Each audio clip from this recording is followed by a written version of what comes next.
14장 5항입니다. 하나님 앞에서 인정되는 의는 은혜에서 오며 아무리 선한 행위일지라도 행위에서 오는 것이 아니다. 칭의와 관련되어 있어서 계속해서 오직 믿음으로, 오직 은혜로, 오직 그리스도의 공로로 우리가 칭의받는다고 하는 이러한 소중한 성경적 가르침이 무엇인지를 거듭 설명합니다. 오직 믿음으로라는 말에는 인간의 행위, 이 행위에는 윤리적인 행위라 또 종교적인 어떤 그러한 헌신 다 포함해서 인간의 어떤 행위도 이 칭의에 그렇게 보태지는 것이 아니다라고 다시 한번 거듭 설명합니다. 두 번째 줄부터 같이 읽습니다. 하나님께서는 사람에게서 은혜를 베풀 만한 느끼게 하는 것을 전혀 찾으실 수 없지만 우선 너그러우심으로 값없이 사람에게 오신다고 성경은 도처에서 가르친다. 죽은 사람이 생명을 얻기 위해서 무엇을 할 수 있는가? 그러나 하나님께서 그를 아는 지식으로 우리를 비추실 때 그는 우리를 소생시키시며 우리를 새로운 피조물로 만드신다고 한다. 이렇게 성경은 우리가 죽은 자다라고 이렇게 표현을 한다라는 것이에요. 우리는 전적 부패, 전적 무능력으로부터 구원론을, 칭의론을 출발한다라는 겁니다. 그렇기 때문에 인간이 뭔가를 할 수 있는 것처럼 구원을 위해서 예비하고 준비할 수 있는 것처럼 이렇게 표현해서는 안 된다라는 거예요. 성경은 에베소서 2장에도 허물로 죽은 이런 자들을 살리셨다. 로마서 4장에도 죽은 자를 살리시며 욥기서 41장에도 누가 먼저 내게 주고 나로 갚게 하겠느냐. 하나님께 뭔가를 보태는 게 아니다라는 거예요. 욥기서 밑에 줄 우리는 하나님 앞으로 순전히 부끄러운 빈곤과 허무 이외에 어떤 다른 것을 가지고 갈 수 있다는 생각을 하지 말라고 언급한다. 이렇게 그 밑에 줄 바울은 붙어 있습니다. 바울은 우리가 행위에 의하지 않고 다만 하나님의 은혜에 의해서 구원을 바라볼 수 있게 되었다는 것을 증명하려고 이렇게 말한다. 그 셋째 줄 아래 사도가 말하려는 뜻은 우리가 선을 행할 수 있는 능력은 우선 중생함으로 해서 오는 것이며 누가 자기의 의로 하나님을 감동시켰다고 자랑할 수 있느냐고 하는 것이다. 우리의 천성대로 한다면 우리가 선행을 하는 것은 돌에서 기름을 짜내는 것보다 더 어려울 것이다. 이렇게 수치스러운 상태에 있는 인간이 아직도 자기에게 무엇이 남아있는 듯이 감히 생각한다는 것이 참으로 이상한 일이다. 이렇게 돌에서 기름을 짜내보라는 것이에요. 그만큼 인간이 뭔가를 구원을 위해서 할 수 있는 것처럼 자꾸 표현하는 것은 잘못된 것이다라는 겁니다. 결국 로마 카톨릭이나 알미니안주의 또 더 나아가서 알미니안주의 신학을 수용한 웨슬레 감리교의 이러한 또 구원론, 웨슬레는 자신은 알미니안주의 신학을 가장 또 훌륭한 신학이라고 생각한다라고 이렇게 자신의 일기에서 쓰고 있습니다. 그렇기 때문에 감리교는 전통적인 장로교와 청교도들의 이러한 구원론을 일부 수용을 했기 때문에 이단까지는 판정은 받지는 않지만 알미니안주의의 신학을 상당히 많이 수용을 했기 때문에 굉장히 이렇게 부족한 구원론을 갖고 있다라는 거예요. 알미니안주의적 그러한 신인 협력주의적으로 구원론을 주장한 알미니안주의자들은 도르트 총회에서 이단으로 정죄됐다라는 것을 명심하셔야 됩니다. 이렇게 대놓고 인간의 행위가 뭔가를 할 수 있는 것처럼 말하는 행위에 대한 공로주의도 문제지만 간접적으로 하나님의 은혜를 말하면서도 인간이 뭔가를 구원을 위해서 협력할 수 있는 것처럼 그 협력이라는 개념에는 하나님의 은혜 없이도 우리가 일부분 하나님을 도와줄 수 있다라고 이렇게 50대 50으로 말하는 방식도 문제지만 하나님이 은혜를 우리에게 주셨다. 그러니까 그 은혜를 우리가 잘 활용해서 예비하고 준비할 수 있다라고 이렇게 말을 해도 문제가 되는 겁니다. 신인 협력주의에는 크게 두 가지가 있습니다. 하나는 로마 카톨릭과 알미니안주의처럼 이들도 사실은 은혜 반 행위 반 이런 식으로 말합니다. 그래서 완전히 인간의 의지와 노력으로만 구원을 이룰 수 있다 이렇게 말하진 않아요. 하나님의 은혜가 일부 필요하고 인간의 노력이 일부 보탬을 줘야 된다라고 이렇게 말을 합니다. 50대 50의 신인협력주의가 문제가 됩니다. 그러나 더 헷갈리는 것은 감리교회 웨슬레식의 신인협력주의예요. 아주 대놓고 반반을 말하지 않기 때문에 헷갈리는 겁니다. 하나님의 은혜를 이야기합니다. 은혜를 하나님이 주셨으니까 그 은혜를 우리가 잘 활용을 해서 칭의에 보태야 된다라는 거예요. 이렇게 말하니까 헷갈리는 거예요. 그래서 이거를 선행은총, 보편적 은혜라고 이렇게 말합니다. 택자에게만 주시는 강력한 불가항력적 은혜가 아니라 불신자, 신자 가릴 것 없이 모든 사람들에게 하나님이 보편적으로 주신 은혜가 1차적으로 존재한다라는 거예요. 그래서 이거를 보편은혜, 선행은총이라 이렇게 말을 하는 거예요. 구원, 칭의, 중생이 일어나기 전에 보편적으로 모든 불신자들에게 일정한 은혜를 하나님이 선행적으로 누구에게나 다 주셨다라는 거예요. 그러니까 그 은혜를 잘 활용을 해서 많이는 아닐지라도 일부분 조금이라도 보태야 된다라는 거예요. 왜? 그 은혜를 우리가 모두가 다 같이 일정한 보편적 은혜를 얻었기 때문이라는 거예요. 그러니까 참 희한하잖아요. 인간의 의지로 뭔가를 보태야 된다라고 말하진 않습니다. 그러나 모든 사람들에게 하나님이 은혜를 주셨으니까 그 은혜를 우리가 잘 활용을 해서 일부 보태야 된다 이렇게 말을 합니다. 그래서 은혜를 잘 활용해서 구원과 칭의를 위해서 준비해야 되고 예비해야 된다라고 이렇게 말합니다. 그래서 이걸 준비론이라고 그래요. 로마 카톨릭도 신인협력주의, 알미니안주의도 신인협력주의, 인간이 준비해서 보태야 된다. 그래서 이걸 준비론이라고도 중세시대부터 늘 이야기해왔고 종교개혁 시대 때도 준비론이 비판을 받은 겁니다. 그래서 웨스민스터 신앙고백에 인간의 자유지에 대한 부분에서 회개를 준비할 수 없다라고 아주 분명하게 못을 박은 거예요. 그런데 감리교회의 이 웨슬레이의 이러한 그 준비론이 어디서 힌트를 얻은 것일까요? 당연히 알미니안주의 신학을 계승한다고 했기 때문에 그러한 신학에서 힌트를 얻은 거예요.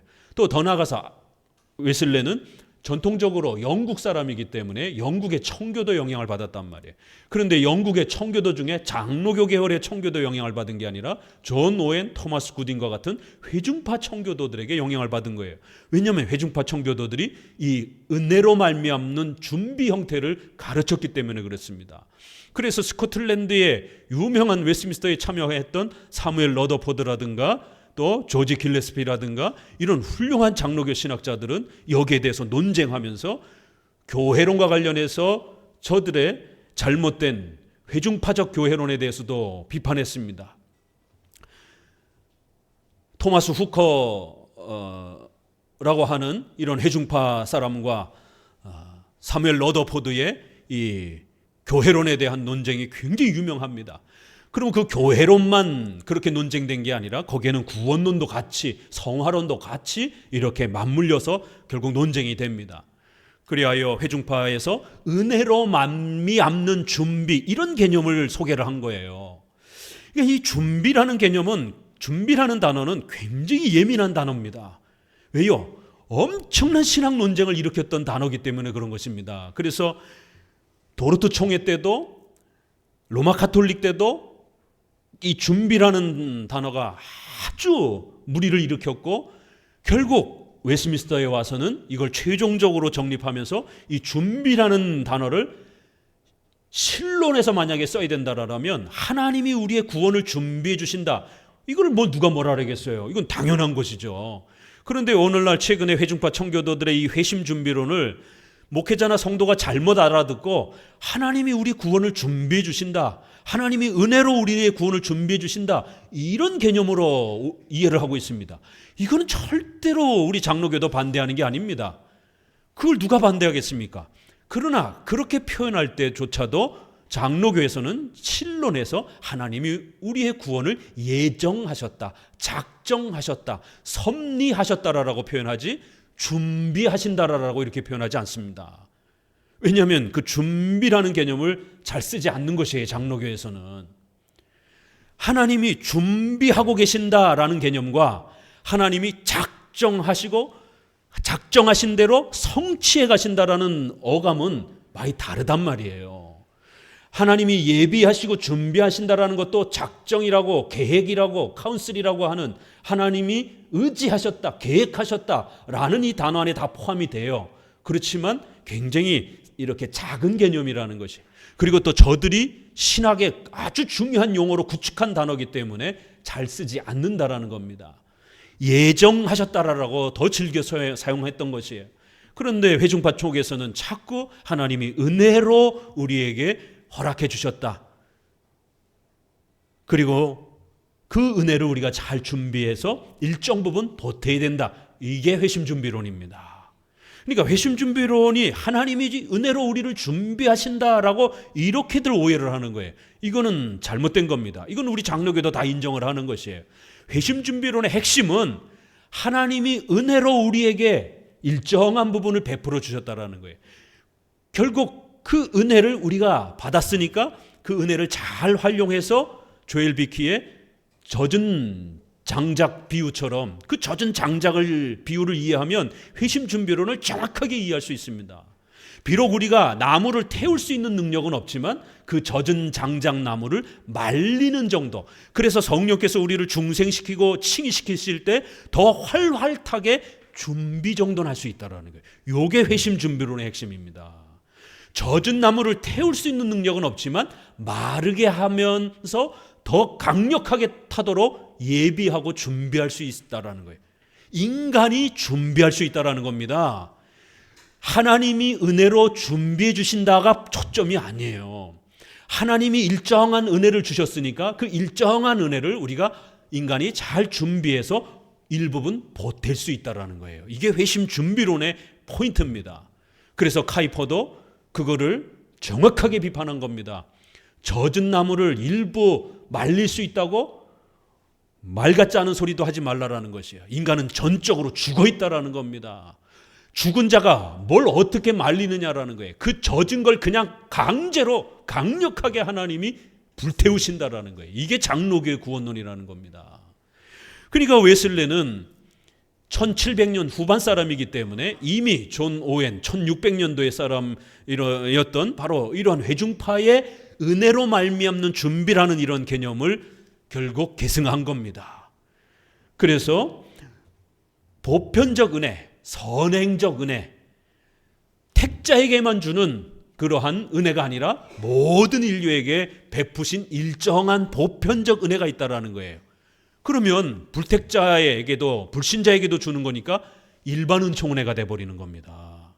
그러면 일반 은총을 사용해서 구원에 우리가 보탬을 일으킬 수도 있다라는, 결국 특별 은총으로 구원받는 게 아니라 일반 은총으로 구원받는 종교개혁자들이 가장 혐오했던 이 자연신학이라고 말합니다. 일반 자연적 능력을 가지고 마치 구원의 0.1%라도 뭔가 보탤 수 있는 특별 은총을 통해서 구원받는 게 아니라 자연 은총, 자연 일반 은혜로 구원의 보탬이 될 수 있는 이러한 구원론을 자연신학이라고 그랬고, 후대에 와서는 이걸 자유주의 신학이라고 그러는 것입니다. 자, 그래서 이런 준비, 일부 보탠다 이런 말들이 이제 오늘 비판되어지는 논문에서 그래서 로마 카톨릭이 왜 자꾸 일부분을 보탠다, 잉여 공로, 남는 공로, 인간이 일정한 부분에서는 협력할 수 있다, 이런 신인 협력주의적 신학이 결국 로마 카톨릭이나 알미니안주의나 결국 회중파나 웨슬레나 결국 신학의 논리는 직접적이냐 간접적이냐의 차이뿐이지 결국 신인 협력주의의 그런 구원론이 모두 같은 원리라는 것입니다.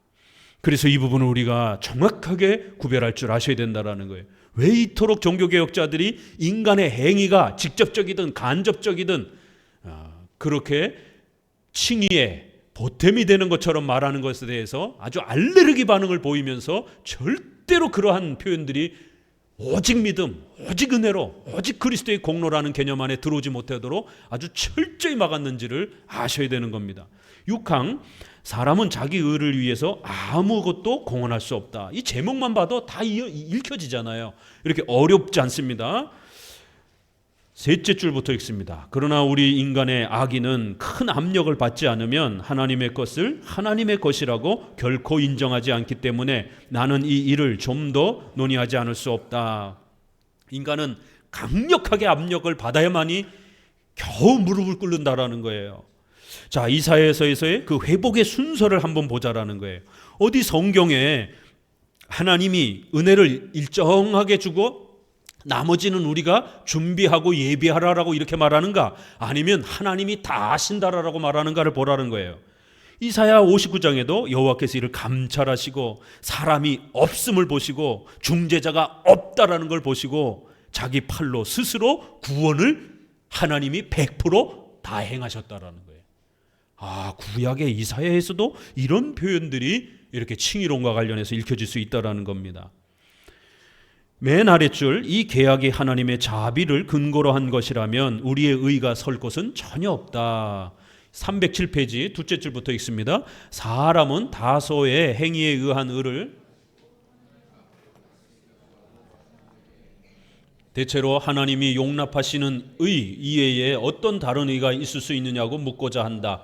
그렇게 생각하는 것이 미친 것이라면 하나님께서 멸시하는 원수들이 또 그들의 행위가 어떤 용납될 만한 것을 하나님 앞에 보낼 수 있겠는가? 이렇게 사람은 다소의 행위에 의한 의를 100%라고 말하지 않는다라는 거예요. 항상 이 신인 염력주의자들은 일부분 이렇게 돌려서 얘기를 하기 때문에 항상 헷갈리는 거예요. 그래서 회중파 청교도들도 참 아쉬운 거는 다른 부분들은 참 건전하게 말했음에도 이 구원론, 특별히 성화론에서는 결의론이라고 하는 이 십계명을 세부적 적용을 너무 엄격하게 강압적으로 이렇게 율법주의적으로 밀어붙인 이러한 성화론에 또 잘못이 있고, 교회론에 있어서는 장로교를 교권주의라고 비판을 했고, 또 종말론에 있어서는 천년왕국에 대한 이런 개념이 들어와 버렸고, 이런 실수들이 있는 겁니다. 그래서 그 부분을 문제 삼는 것이지 제가 존 오웬을 이단이라고 말하는 게 아닙니다. 존 오웬은 굉장히 훌륭한 분입니다. 이러한 부분에 있어서 그분들의 미흡한 부분들을 걸러내고 읽어야 된다라는 거예요. 읽지 말라라는 얘기가 아니라 참고는 하되 그들의 이 구원론에 있어서 알미니안주의 영향을 받은 부분이 분명히 있다라는 겁니다. 그래서 그들의 설교와 그들의 이러한 글들을 읽다 보면 회개와 신앙의 결단을 강력하게 촉구하는 우리의 그러한 회개적 결단과 또 삶에 있어서 강력한 결단을 끊임없이 촉구하는 이런 엄격한 회개와 엄격한 신앙의 결단, 또 삶의 어떤 완벽한 그러한 개선, 이런 부분들을 굉장히 세게 강조하는 거예요. 존 오웬의 죄죽임이라고 하는 책 제목도 죄죽음, 우리가 읽으면 도움이 되는 책이에요. 그러나 조심해서 읽어야 됩니다. 존 버년의 철로역정 한 번 정도는 읽어도 괜찮아요. 그러나 온통 죄죽임만 초점을 맞추고 있다라는 거예요. 성화, 일반은총, 이런 교회론, 이런 이야기는 거의 없어요. 온통 죄에 대해서 뭔가 강력하게 인간이 결단하고 죄에 대한 어떤 강력한 지옥 체험을, 하나님의 무서운 형벌을 아주 강력하게 경험하지 않으면 신자가 아닌 것처럼 이제 이렇게 너무 세게 회개의 어떤 조건을 너무 강하게 말한다라는 거예요. 회개를 지적하는 걸 누가 뭐라 그러겠습니까? 그러나 너무 세게 강조하게 되면 그렇게 완벽하게 회개할 수 있는 사람은 없다라는 겁니다. 그러면 결국 오직 믿음으로 은혜로 구원받는다라고 하는 이 구원론이 잘못 우회적으로 파괴가 된다라는 거예요. 칼빈의 글을 읽어보면 느낌이 다르잖아요. 신앙과 회개의 결단을 촉구해도요, 전체적인 큰 틀은 오직 은혜, 오직 믿음이다라는, 오직 하나님이 모든 구원을 100%다 예정 가운데 집행하신다라고 하는 하나님의 주권적인 구원론의 개념이 훨씬 강합니다.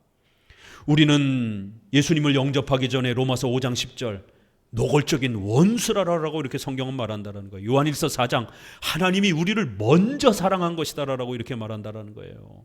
이렇게 성경 여러 구절들이 인간이 뭔가를 이렇게 보탤 수 있는 개념을 말하지 않는다라는 겁니다. 308페이지로 넘어오셔서 위에서 둘째 줄 읽어봅니다. 그러므로 우리의 구원의 출발점은 죽음으로부터 생명으로 들어가는 일종의 부활이라는 것이 사실임을 우리는 인정해야 한다.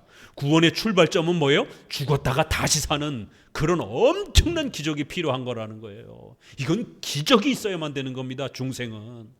죽은 자가 뭘 장작을 젖은 거를 말리고, 그 말린다라는 건 결국 열심히 설교를 듣고 열심히 기도로 하나님 도와달라고 그래야 되고, 열심히 이렇게 아직은 세례받은 신자가 아닐지라도 열심히 성경을 더 많이 읽고 이러한 많은 경건의 조건들을 충족시켜야 된다라고. 아니 물론 그런 부분들을 우리가 세례받기 전 신자들에게 훈련시키고 요구합니다. 그러나 너무 세게 요구하면 안 된다라는 거예요.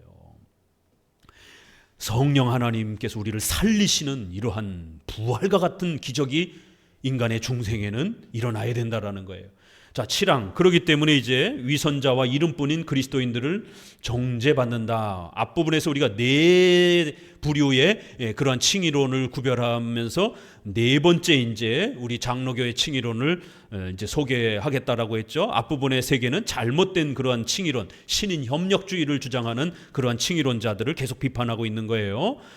둘째 종류와 셋째 종류의 사람들도 한번 언급해보자. 이 사람들은 믿는다라고 하면서 외식적인 또 이제 그러한 입으로만 그렇게 또 고백하는 자들이에요. 그러니까 너무 강력하게 이렇게 또 세게 회개를 요구해도 문제지만 아무나 다 세례를 주는 이것도 또 문제라는 것이죠. 대충 회개하고 대충 교회 조금 다녔는데 교회 다니자마자 뭐 한두 달 있다가 세례 주고 이러면 안 된다라는 거예요. 우리 교회 법에만 해도 학습교인 6개월, 세례문답 6개월, 최소 1년입니다. 둘 다 문제라는 거예요. 너무 세게 조건을 세게 요구해도 문제지만 또 회개가 검증이 안 되는 사람들을 대충 훑어보고 세례를 주는 이러한 형태도 문제가 된다라는 겁니다. 한 8째 줄. 모든 불신자들은, 특히 모든 위선자들은 자기 마음속에 불결한 것이 가득한 것을 인정하면서도 착한 듯한 행동을 하기만 하면 하나님은 그것을 멸시하지 않으리라는 어리석은 확신을 품고 있다. 인간은 자신의 선행과 노력에 대해서 아주 대단한 그런 자부심을 느끼는 존재라는 거예요. 그래서 인간은 조금만 뭔가를 해도 마치 자기가 대단한 걸 한 것처럼 자꾸만 이렇게 착각하기 때문에 그러한 자랑들이 마치 구원의 보탬이 될 수 있는 것처럼 그러한 어리석은 생각들을 한다라는 겁니다. 둘째 줄 아래 자기들의 불의를 부인할 수 없기 때문에 그것을 인정하는 때에도 그들은 여전히 자기들에게 조금은 의가 있다라고 주장한다라는 거예요. 그러니까 이렇게 일부분 뭔가 자꾸 보탤 수 있다라고 자꾸 이렇게 생각하는 이게 신학의 저들의 논리라는 겁니다. 309페이지 6째 줄부터 읽어봅니다. 위에서 그러나 주께서는 우선 심령이 깨끗하게 되지 않으면 이 행위에서 성결을 얻을 수 없다고 선언하신다. 또 이 말씀만으로 만족하지 않고 죄인에게서 나오는 모든 행위는 그 불결한 심령 때문에 오염된다라고 언명하신다. 이렇게 학개서 2장 11절 그 손의 모든 일도 그러하고 그들이 거기서 드리는 것도 전부 다 부정하다. 이렇게 성경은 인간의 전적 부패를 강조하고 있다라는 거예요. 일부분을 보탤 수 있다라고 성경은 말하지 않는다라는 겁니다. 결론, 그래서 사람과 행위 8항 이사야서에서도 1장에 이렇게 또 소개합니다. 밑에서 6째 줄 읽어봅니다. 확실히 주께서는 진실한 마음으로 율법을 지키는 것을 멸시하시지 않으신다. 율법을 지키는 시초는 하나님의 이름을 참으로 두려워하는 것이라고 그는 도처에서 가르치신다. 이 시초가 배제되는 때에는 그에게 드리는 것은 모두 무익할 뿐 아니라 싫고 가증한 우물이 된다. 이스라엘 백성들이 열심히 예배드렸지만 너희의 예배와 제사가 다 쓸데없는 것이다라고 이사야에서 책망합니다. 너희가 머리끝부터 발끝까지 두들겨 맞고 얼마나 정신을 아직도 못 차리고 있느냐. 너희의 그러한 제사와 예배는 아주 더러운 것이다라고 이렇게 책망을 합니다. 결국 바리새인들은, 어리석은 이러한 가식자들은 마치 자기들의 그런 어떤 종교적 행위가 구원의 보탬이 될 수 있는 것처럼 그렇게 착각하고 있던 모습이었다라는 거예요. 그래서 이사야의 이런 말씀들을 통해서 종교적인 그러한 열심과 헌신조차도 가차없이 부패하다라고. 왜요? 그 마음의 중심이 새로워지지 않는다라면, 새롭게 거듭나지 않는다라면 그건 아무 쓸데도 없는 것이다라고 아주 명백하게 선을 긋는다라는 거예요. 310페이지 두 번째 단락 첫째 줄부터 읽어봅니다. 그러므로 아무도 행위로는 하나님의 은혜를 받을 수 없고 우선 하나님의 은혜를 얻은 때에만 그의 행위도 하나님을 기쁘시게 한다고 가르친 이들은 참으로 옳은 말을 하였다. 창세기에조차도 아주 일찍 이른 창세기 4장에 모세는 하나님께서 사람의 행위보다 그 사람을 먼저 연락하신다고 지적하지 않는가. 그러므로 우리의 심령을 순결하게 하는 일이 선행되어야 한다. 이 구절도 이렇게 연결해서 볼 수가 있군요. 가인과 아벨 사건에서 아벨에 있어서 하나님이 아벨을 먼저 받아주셨다 이렇게 표현하는 거예요. 재물, 아벨의 헌신과 종교적 헌신이 하나님 앞에 뭔가 보탬이 된 게 아니라 아벨 자신을 하나님이 먼저 받아주셨다라는 거예요. 그리고 그의 종교적 헌신이 뒤에 나온다라는 겁니다. 이렇게 벌써 창세기 아주 초창기부터 하나님이 100% 다 하는 거다라고 이렇게 소개한다라는 거예요. 자, 9항 중생한 사람들은 믿음으로만 의롭다함을 얻는다. 결론인 겁니다. 또 진정한 신자들도 자기 힘으로는 아무런 선한 일을 하지 못한다. 신자들의 성화조차도요 인간의 힘으로 만드는 게 아니라는 거예요. 같이 읽습니다. 이제 넷째 종류의 사람들은 어떤 의를 가졌는가 검토해야 되겠다. 하나님께서는 죄를 거저 사해 주심으로써 우리를 의롭다고 인정하신다. 동시에 하나님의 이 은혜는 큰 자비와 연결되는데 이 자비란 하나님께서 성령을 통하여 우리 안에 계시며 그 힘으로 우리의 정욕을 날로 더욱 더 죽이시는 것이다. 참으로 우리는 성결케 된다. 1차적으로 칭의를 통하여 우리의 모든 죄를 사해 주시고 신분의 변화, 하나님의 자녀가 되게 해주신다라는 거예요. 그런데 여기서 끝나지 아니하고 우리의 연약한 육체를 또 성결케 하시기 위해서 성령의 내주하심을 통하여 우리가 죽을 때까지 끊임없이 성결하게 되어져 가도록 또 그렇게 성화에 있어서도 강력한 하나님의 주권적인 은혜로 우리를 도우시는, 이게 기독교 구원론이라는 거예요. 311페이지 셋째 줄부터 읽어봅니다. 결국 하나님의 뜻을 섬기며 모든 수단을 다하여 그의 영광만을 증진시키는 것을 무엇보다도 먼저 원하게 된다. 그러나 우리는 주의 길을 걸으며 자기를 잊고 교만하게 되는 일이 없도록 성령의 인도를 받고 있지만 우리의 불완전한 자치는 여전히 남아있어서 겸손해야 할 필요가 생긴다. 성경은 선을 행하고 죄를 범치 아니하는 의인은 하나도 없다라고 한다. 이렇게 불완전 성화, 예수님을 믿고 난 이후에도 여전히 우리의 불완전함과 또 성화에 있어서 연약함을 성경은 이야기하고 있다라는 거예요. 결국 강력한 회개론을 강조하다 보니까 완전 성화도 자연적으로 나오는 거예요. 회심 준비론의 이러한 칭의와 관련해서 완벽한 회개를 자꾸만 요구하게 되면 자연적으로 성화에 있어서도 인간이 뭔가 일부분 보태야 되는 것처럼 이렇게 완전 성화론이 나옵니다.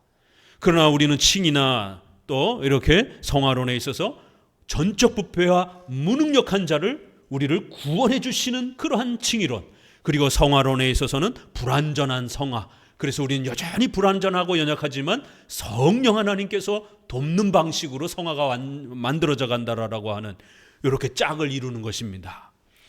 결국 셋째 줄 아래 찌꺼기가 섞여 있다. 우리가 아무리 선행을 한다 할지라도 부족하다라는 것이에요. 10항 자신의 의가 있다고 생각하는 사람은 율법의 엄격성을 오해하였다. 우리가 성화에 있어서도 십계명이 얼마나 완벽하고 높습니까?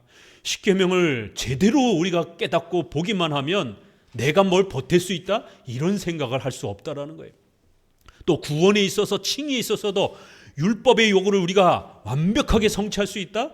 감히 그렇게 생각할 수가 없다라는 거예요. 율법을 너무 만만하게 생각하기 때문에 완전한 회개, 완전한 성화, 감히 그런 생각들을 한다라는 거예요. 인간이 뭔가를 조금 보탤 수 있다, 이런 생각들을 한다라는 겁니다. 하나님의 율법이 얼마나 완벽하고 얼마나 엄격한지를 성경을 통해서 우리가 보게 된다라면 감히 그런 말 못한다라는 겁니다. 312페이지 넘어오셔서 두 번째 단락 첫째 줄부터 읽습니다. 간단히 말하면 행위에 의한 의가 문제될 때에는 우리는 율법에 의한 행위를 볼 것이 아니라 계명을 고려해 보아야 한다. 율법에 의한 행위, 십계명을 우리가 좀 지키는 그런 우리의 행위를 볼 게 아니라 계명 그 자체를 봐야 된다라는 거예요. 셋째 줄 아래 하나님께서 우리가 지금까지 말한 죄의 용서를 한번 우리의 의로 인정하신 것은 우리가 과거 생활에 대한 용서를 받은 후에는 의를 율법에서 찾으라는 뜻이 아니다. 칭의는 은혜로 받고 성화는 우리의 행위로 하라, 이런 뜻이 아니라는 거예요. 칭의와 성화 다 하나님의 은혜로 만들어진다라는 거예요. 계속 읽습니다. 이렇게 한다면 우리는 거짓 희망을 품게 되며 자신을 비웃으며 조롱하게 될 것이다. 이 육신을 쓰고 사는 동안 우리는 완전할 수 없다. 거기서 셋째 줄 아래 다만 하나님의 자비가 율법과는 반대로 우리의 죄를 끊임없이 용서하심으로써 우리의 무죄를 거듭 선언하신다면 사태는 달라질 것이다. 이것이 종교개혁자들의 공통된 의견이에요. 칭의와 성화 모두 다 오직 은혜로. 그래서 로마서 1장 17절 믿음으로, 오직 의는 믿음으로 시작했기 때문에 from faith to faith 이렇게 돼 있어요. 믿음으로 시작한 자는 믿음으로 끝난다라는 것이에요. 그래서 칭의도 믿음으로 시작했고 성화도 믿음으로 끝난다라는 거예요. 그러니까 1장 17절은 칭의만 말하는 게 아니에요. 오히려 이미 칭의는 시작된 겁니다. 그래서 오직 의는 믿음으로 계속해서, 오직 은혜와 믿음으로 계속해서 살아간다라는 거예요. 성화까지 포함한 이야기입니다. 그런데 얼마 있다가 존 오웬과 이런 회중파 청교도들을 통해서 구원론에 약간 문제가 생기기 시작한 거예요. 칼빈의 이러한 확고한 입장들이 흐려진 겁니다. 그래서 완전 성화 개념이 나오는 거예요. 완전 회개 개념이 나오기 시작한 거예요. 그래서 그 유명한 리차드 백스터의 신율법주의, 구원으로 은혜를 받았을지라도 우리가 삶을 통해서 경건을 거룩하게 완벽하게 유지하지 못하면 칭의가 취소될 수 있다라고 하는 청교도 쪽에서 칭의 취소론이 본격적으로 나오기 시작한 것이 바로 리차드 백스터입니다.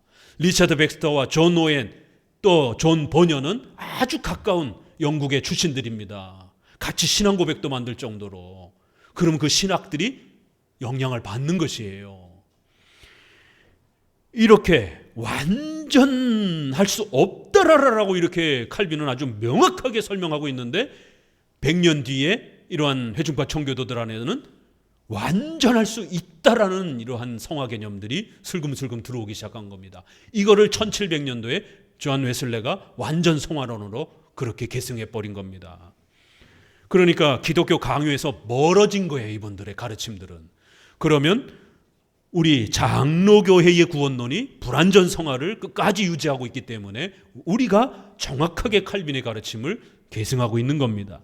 11항 신자들의 의는 언제든지 믿음에 의한 의다. 같이 있습니다. 우리는 두 가지 점을 강력히 주장해야 한다. 첫째로 경건한 사람의 행위일지라도 하나님의 엄격한 판단에 따라 검토할 때는 결코 정죄를 면할 수 없다. 둘째로 그런 행위가 있다 가정할지라도 쭉 뒤에 왜냐하면 행위자 자신이 죄의 짐을 지고 있어서 그 행위도 곧 약화되고 오염될 것이기 때문이다. 이렇게 신자의 행위라 할지라도 이렇게 하나님 앞에 완벽하게 이렇게 평가를 해보게 되면 공로와 보탬이 될 수 있는 그런 행위가 아니라는 거예요. 오히려 정죄를 받을 만한 그런 부족한 행동들이라는 거죠. 그럼에도 예수 그리스도의 공로로 우리의 선행들을 용납해 주시고 상을 주는 방식으로 그렇게 은혜를 또 주시는 것뿐인 겁니다. 313페이지 첫째 줄, 이것이 우리가 논쟁하는 중심점이다. 그 논쟁의 포인트가 뭔지 잘 보시라는 거예요. 칭의의 기초에 관해서는 비교적 건전한 스콜라 학자들과 우리 사이에 싸울 일이 없다. 자, 보세요. 칭의의 기초 첫 단계를 말하는 이 부분에서는 로마 카톨릭이나 알미니안주의나 회중파 청교도나 장로교가 뭐 비슷해 보여요. 다 은혜로 시작하니까. 즉 죄인은 정죄받는 것에서부터 값없이 해방되어 의를 얻으며 이 일은 죄의 용서에 의해서 이루어진다고 믿는다. 이거 다 인정합니다. 로마 가톨릭, 알미니안주의, 회중파, 감리교 비슷하게 다 인정을 해요. 다만 여기서부터가 문제예요. 예수 그리스도의 은혜로 구원받는다 이렇게 얘기를 해요. 그러나 밭을 덧붙인다라는 거예요. 저들은 여기서 끝나야 되는데, 다만 거기서부터 있습니다. 그들은 칭이라는 말에 새롭게 됨, 뭐예요? 성화를 말하는 거잖아요. 선행을 말하는 거예요. 즉 하나님의 영을 통해서 우리가 율법에 복종하도록 개조된다는 것을 칭의에 포함시킨다라는 거예요. 그래서 성도들의 선행이라든가 경건 생활을 칭의의 원인과 기초로 일부 포함을 시킨다라는 거예요. 이게 문제라는 겁니다. 참으로 그들은 중생한 사람의 의를 묘사하기를 그리스도를 믿음으로써 한 번 하나님과 화해한다.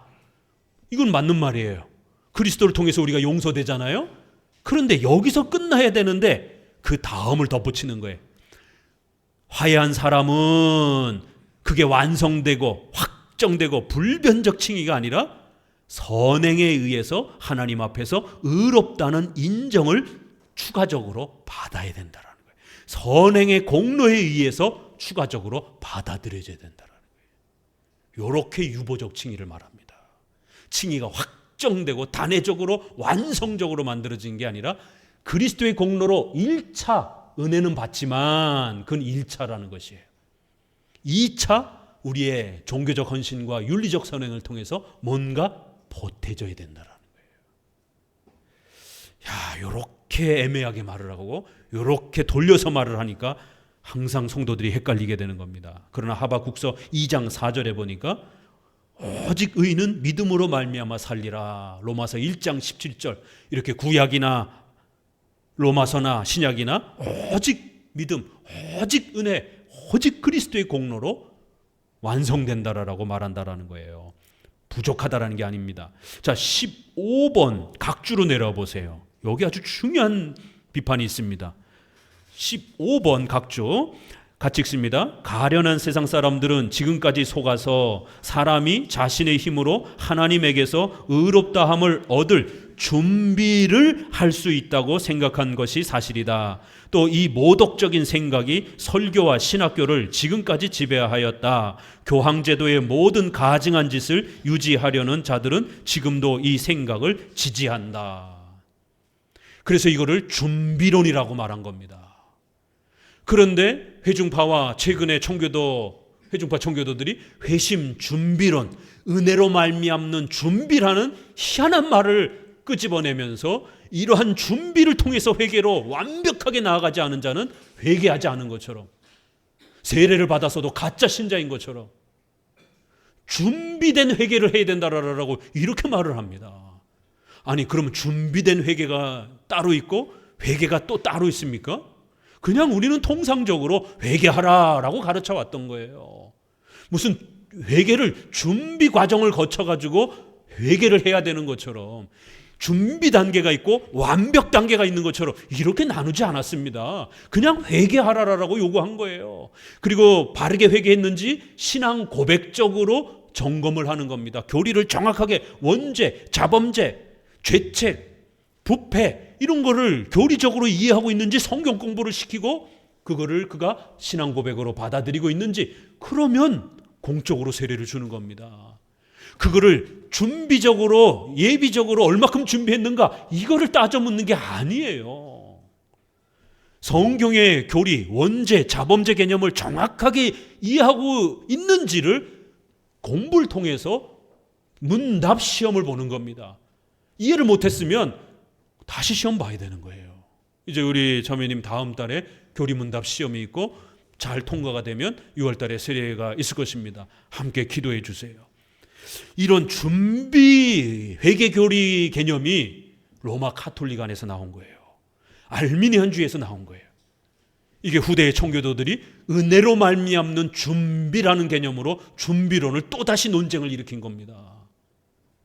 말을 살짝 변형하고 거기에 은혜라는 개념을 더 조금 넣었지만 준비, 인간이 뭔가를 준비해야 된다라는 회개 개념입니다. 기독교 강요만 정확하게 읽었어도 이런 오류에 안 빠지게 된다는 거예요. 왜요? 벌써 여기에 인간은 끊임없이 칭의와 관련해서 뭔가를 준비할 수 있다라고 이렇게 공로적으로 대놓고 준비를 할 수 있다라는 것도 그렇고 일반적 은혜를 받아서 그 은혜를 잘 활용해서 선행 은총을 보편 은총을 잘 활용을 해서 우리가 준비하는 것도 다 마찬가지예요. 그래서 그 준비를 제대로 못한 불신자들은 버림받는다라는 거예요. 그러나 그 준비를 잘한 자들은 구원으로 초대받는다라는 거예요. 그러면 구원의 근원적인 힘은 누구로부터 시작된 거예요? 인간 자신에게서 시작이 된 거예요. 왜? 하나님은 보편적으로 선행 은총을 주셨는데 그 선행 은총을 누군가는 잘못 사용한 거고 누군가는 잘 준비해서 회개 단계로 나아간 거랍니다. 하나님이 택자와 유기자를 구별한 게 아니라 보편적으로 은혜를 주셨고 그 은혜를 인간이 누군가는 제대로 준비 못한 거고 누군가는 제대로 준비한 거예요. 그러면 그것도 신인 협력주의인 겁니다. 지금 개혁주의 구원론이라고 하면서 조엘 비키를 통해서 한국에 소개된 이 은혜로 말미암는 준비론이 전통적인 이 장로교의 정통적인 기독교의 구원론을 심각하게 훼손하고 있습니다. 엄청나게 제가 욕을 먹고 있습니다. 내부 분열자라라 그러면서 개혁주의가 가뜩이나 약한데 왜 이렇게 내부 총질을 하냐고 그러면서 오히려 펠라기우스라든가 세대주의라든가 신비주의를 공격을 해야지 왜 존 오웬을 공격하고 왜 회중파 청교도들을 공격하느냐라고. 그럼 우리의 선조들 조지 길레스피라든가 러더포드는 할 일이 없어서 쓸데없어 가지고 그 가까운 동료인 토마스 그러한 후커라든가 이런 회중파들하고 논쟁을 했습니까? 진리가 훼손되게 되면 우리 가까운 데 있는 사람들이 더 헷갈리는 거예요. 저 멀리 있는 사람들은 그렇게 헷갈리지 않아요. 왜? 워낙 다르니까. 그런데 우리 것인 것처럼 개혁주의라는 이름으로 방언하고 신비주의하면 이거 굉장히 헷갈리잖아요. 이거 개혁주의인지 오순절교회인지. 개혁주의인 것처럼 이렇게 교회라고 말하면서 알미니안주의 구원론을 자꾸 이렇게 섞어서 이야기하게 되면 여기가 개혁주의입니까? 알미니안주의 교회입니까? 굉장히 헷갈리는 거예요.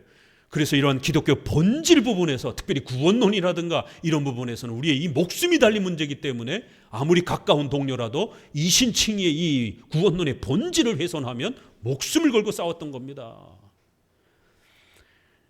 여기 어디 로마 카톨릭과 지금 칼빈의 적들이 대놓고 행위 구원을 말합니까? 아니에요. 모두 다 은혜로 구원받는다고 얘기하고 은혜로 그리스도의 공로로 칭의받는다라고 말하는데 살짝 뭔가 준비해야 된다, 보태야 된다 이렇게 말한다라는 거예요. 정신 차리셔야 돼요. 왜 우리가 기독교 강요를 읽어야 하는지를 이렇게 우리의 성경 해석의 표본이 되기 때문에 그런 것입니다. 자, 12항으로 와서 믿음에 의한 의에 대한 스콜라 학파 항의와 성자들의 잉여 공로설을 검토하고 반박함. 바로 이 잉여 공로설이 신학적으로 어려운 표현이지만 준비하는 공로, 예비하는 선행 이런 개념이에요. 그러니까 100%는 아니어도 일부분은 준비할 수 있다라는 거예요. 조금은 준비할 수 있다라는 거예요. 인간의 그러한 공로가 조금은 보태질 수 있다. 그래서 이걸 신학적으로 잉여 공로설이다 이렇게 표현을 합니다. 칭의를 일으킬 수 있는 근원적인 공로는 안 된다라는 거예요. 그러나 잉여 남는 그러한 공로, 약간의 보탬이 되는 공로 이런 표현이에요. 이게 12항 반대자들의 핑계 두 번째 줄부터 읽습니다. 그들은 선행에는 의를 얻기에 충분한 고유와 가치가 없지만, 보세요. 어디 선행으로 구원받는다고 말합니까? 회중파 청교도들의 책 읽어보세요. 은혜로 구원받는다는 말 엄청 많습니다. 인간의 선행으로 구원에 이렇게 그것이 가치가 있는 게 아니다, 이런 말들 많이 써요. 로마 카톨릭도 썼습니다. 그렇지만 뭐라고 추가를 표현을 한다고요? 받아들이는 은혜인 점에서는 큰 가치가 있다, 이렇게 돌려 말하는 거예요. 구원 칭의 근본적인 원인은 안 되지만 받아들이는 은혜 정도는 역할을 한다라는 거예요. 준비하는 정도의 은혜는 역할을 한다라는 거예요. 도대체 이 받아들이는 은혜라는 의미가 뭘까 도대체? 두 번째 단락부터 읽어봅니다. 나의 대답은 이것이다. 그들이 받아들이는 은혜라고 부르는 것은 하나님이 거저 주시는 선에 불과하다. 아버지께서는 값없이 베푸시는 선으로 우리를 그리스도 안에서 포용하신다. 그 0.1%, 1%도 하나님이 주시는 거라는 거예요. 맨 아랫줄 두 번째, 그리스도의 의만이 완전하며 하나님 앞에 설 수 있으므로 그리스도의 의가 우리를 대신하여 심판대 앞에 나타나며 우리를 보증해야 한다. 우리는 이 의를 받았기 때문에 믿음으로 끊임없이 죄사함을 받는다.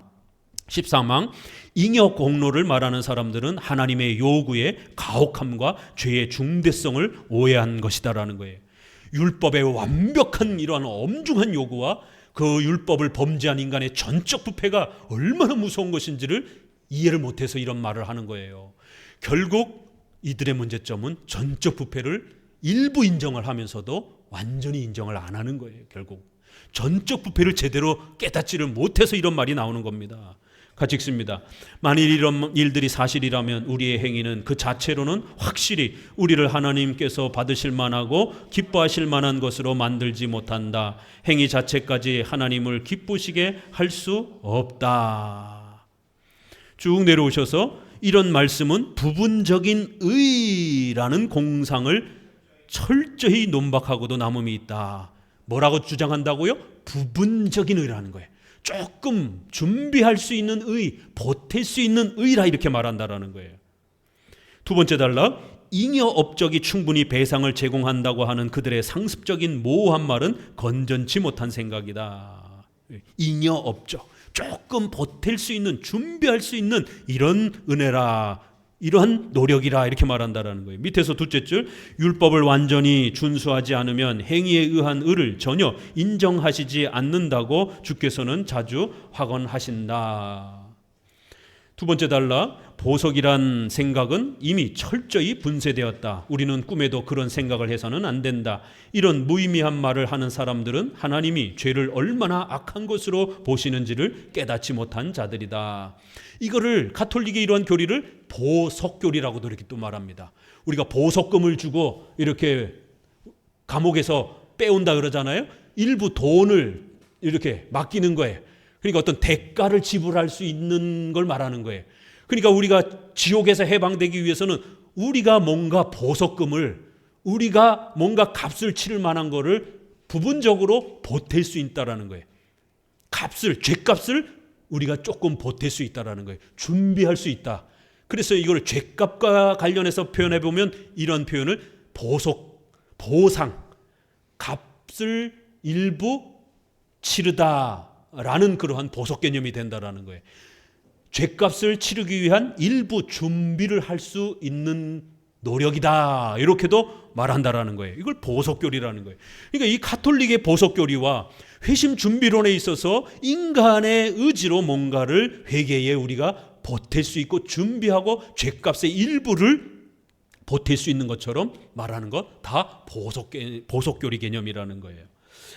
밑에서 여섯째 줄, 일곱째 줄, 그러므로 하나님께서 우리의 행위를 인정하시려면 먼저 우리가 용서를 받아야 한다.